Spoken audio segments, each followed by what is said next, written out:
ಬೇಸರ ಮಾಡ್ಕೊಳ್ಬೇಡಿ, ನಾನು ಮಕ್ಕಳಿಂದ ಕೇಳಿದೆ, ಮನಸ್ಸಿಗೆ ಹೇಳ್ಕೊಳ್ಬೇಡಿ. ಯಾವ ಕಾರಣಕ್ಕೂ ನೀವು ಹೇಳಿದ ಮಾತನ್ನು ನಾವು ಮನಸ್ಸಿಗೆ ಹಾಕೊಳ್ಳುವುದಿಲ್ಲ. ಯಾಕೆ?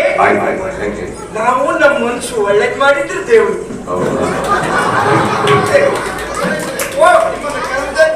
ಯಾಕೆ? ನಮ್ಮ ಮನೆಯಲ್ಲಿ ಮದುವೆ ಇದೆ. 4 ಜನ ನಮ್ಮನ್ನು ಹೊತ್ಕೊಂಡು ಹೋಗುವಾಗ ಊರಿನವರೆಲ್ಲ ಒಟ್ಟಾಗಿ ಶ್ರೀಮಂತ ಗೋವಿಂದಾರಿ ಗೋವಿಂದ ದೇವ, ಎಷ್ಟು ಜನ ನಮ್ಮನ್ನು ತೆಗಿಲಿಕ್ಕೆ ಕಾಯ್ತಾ ಇದ್ದಾರೆ.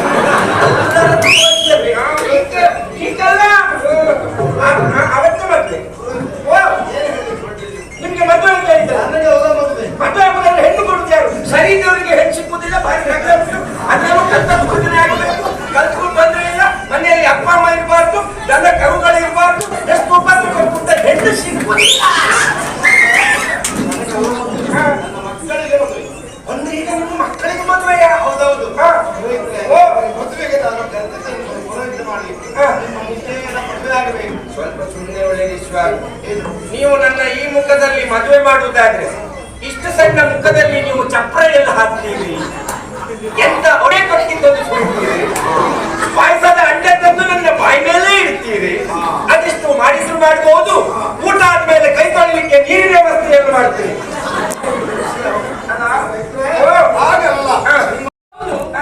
ನಿಮ್ಮ ಹೆಂಡತಿಯ ಮನೆಯಲ್ಲಿ ಬಿಟ್ಟು ಮಗಳನ್ನು ಮದುವೆ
ಮಾನಸಿಕಲಿ ನಮ್ಮಲ್ಲಿ ಗಂಟ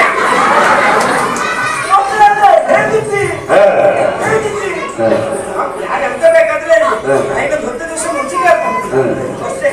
ಈಗ ಅಲ್ಲ ಎಂತ ಕಾರ್ಯಕ್ರಮ